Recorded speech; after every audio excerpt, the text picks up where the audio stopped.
Welcome everybody to World of Tanks Replays. My name is Maxwell and today's first replay is from the user RJ99. That is RJ99, he's driving the IS-3 on a standard battle on the steppes. Got a couple of games from the steppes today, the first one and the second one both from the same map but both featuring different tanks.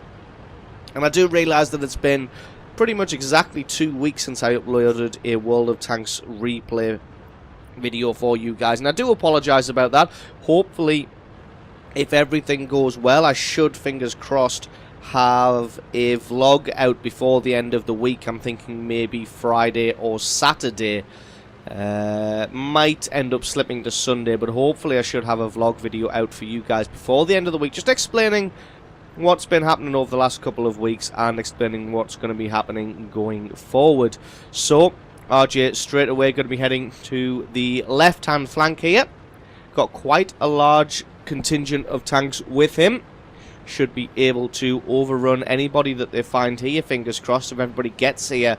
Good contingent of tank destroyers camping in the centre there, and only a few tanks on that right hand side. And you can see very early on that the enemy team is putting quite a lot of forces on that side. Takes a shot from the M6, doesn't do any damage, and puts some damage right back on him. Goes to go forward to try and take on the M6, and sees a big concentration of enemy tanks to that side there. Angles his armor nicely there so that everything bounces on that side plate. The M6 pops his head back out, is able to take RJ's track off, but somehow he has a snapshot back in return and wasn't able to get any damage back on the M6. A little bit unfortunate there, as he could have got a nice bit of damage on him.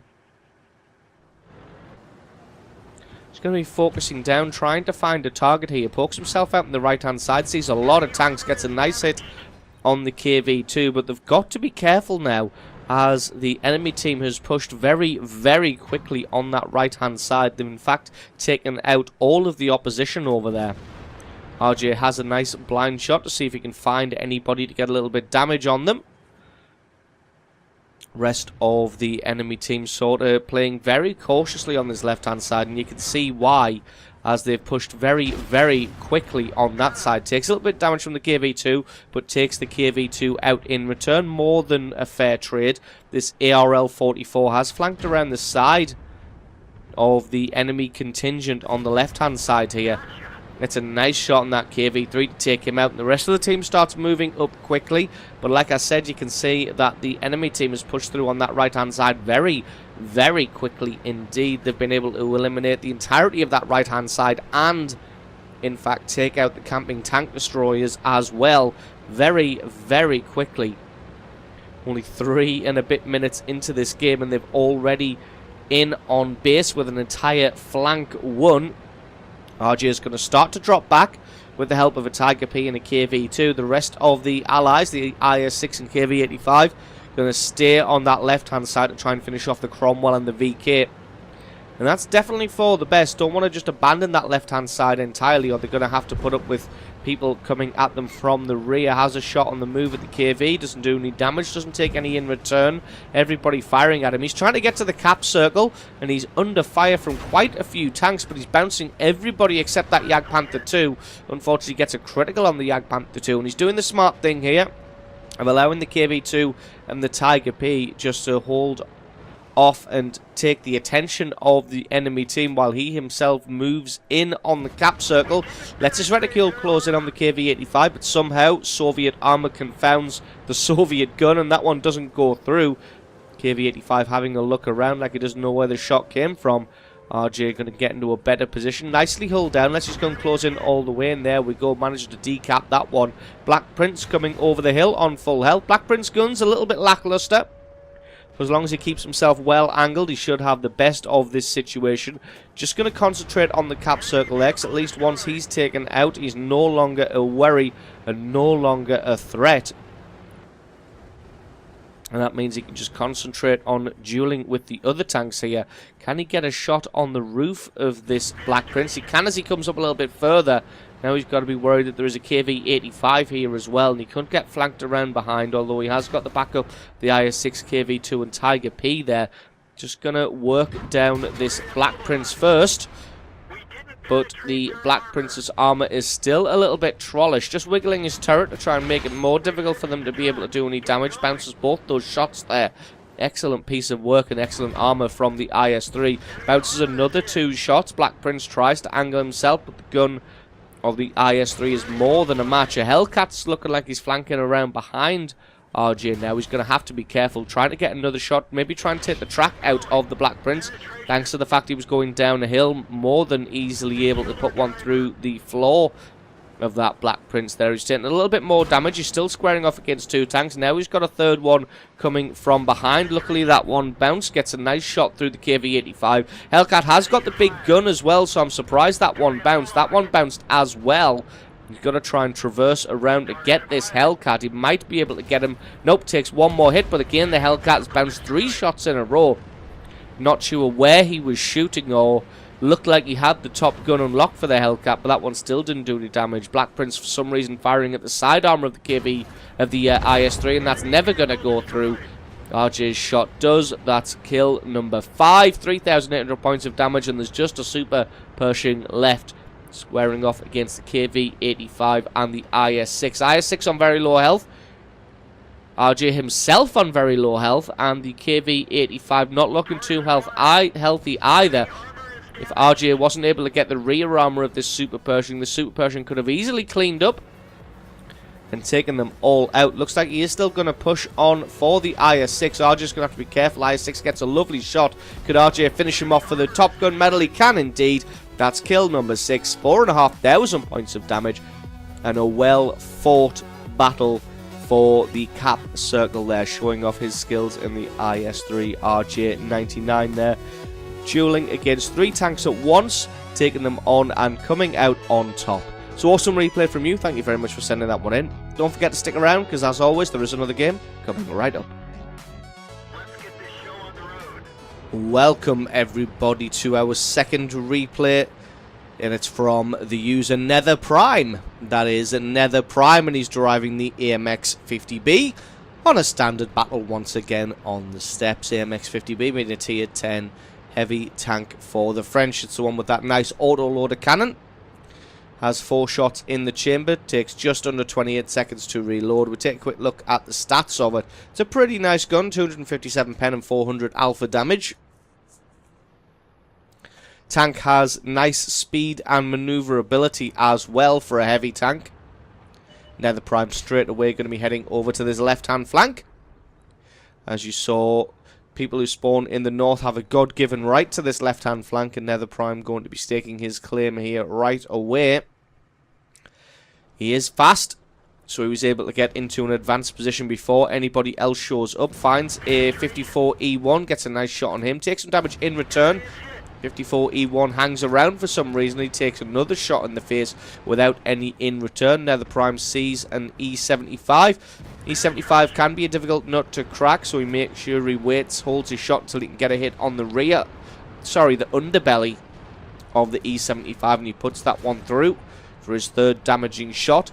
Takes this opportunity to reload his cannon now that the cavalry has arrived in the form of the rest of the heavy tanks that were on this flank, and this E75 is getting pounded.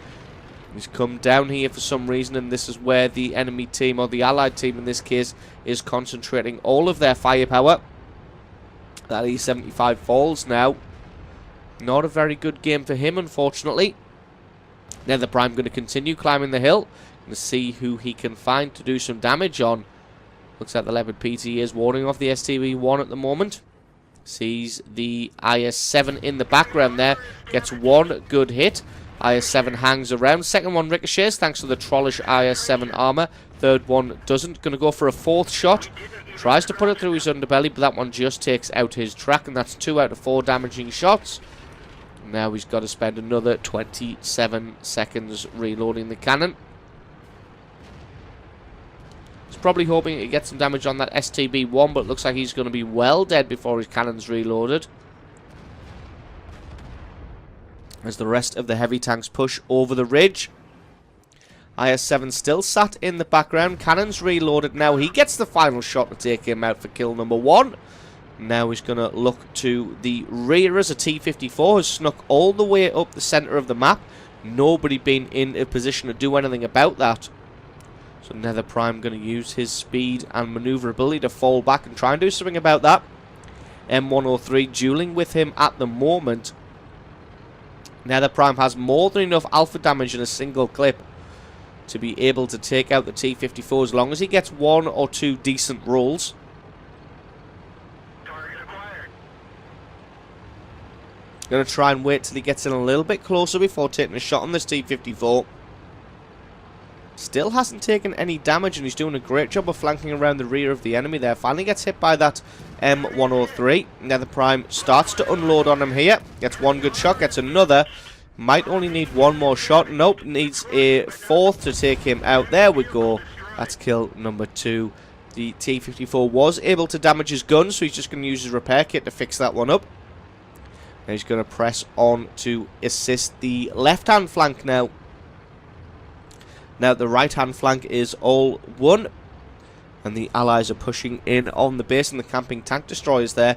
Nether Prime going to come across and help the beleaguered allies on this left-hand side. Finds a WZ Model 1-4. Going to try and push down onto him. Gets some nice shots onto his underbelly there, taking his time aiming. And he gets taken out by that IS-7, which is pretty nice because he wasn't able to get any shots in return. Fires off a shot in the distance there, but that one was destined to miss. And he's going to have to fall back and reload the cannon here. The Allies just going to have to hold on for as long as they can. There's a couple of IS-8s throwing down on the left-hand side there. M103 has come in from the far right-hand side also to offer some aid. Nether Prime going to come and try and assist with this IS-8 here. The Model 1-4 is also in the mix, but he decides to switch his attention to the ST1 or the STI on that left-hand side there. He is able to take him out. Now he's going to switch his attention back to this IS-8. He takes him out as well, and that's 2 very quick kills. Now he's got to go for a reload on this cannon. He's got 5,000 points of damage, so he's had a very good match so far. There is an IS-7 flanking around. Nether Prime doesn't want any of that, considering he's still got 15 seconds on the reload of this cannon. There's a T-30 in there, and with the upgraded cannon of the T-30, he can be a difficult customer. Nether Prime going to charge in as he knows that that IS-7 is in sniper mode. Comes in, goes for the T-30 first, as he was only on 30 hit points. Now he's going to switch his attention across this IS-7, lands 1 good hit. IS-7 realizes he doesn't have the gun depression, so moves back up, gets 1 hit on Nether Prime. Nether Prime takes him down to 13 hit points. And somebody else is certainly going to come in and finish him off. The T-110E5 does the job. And that's 6,500 points of damage so far for Nether Prime. T-110E3 dueling with a Jagdpanther 2. T-110E3 always going to win that match there. So Nether Prime decides to race across the battlefield and try and offer him some support. Going to take him a few seconds to get over there. In fact, we're just going to speed this one up a little bit until we get into the action.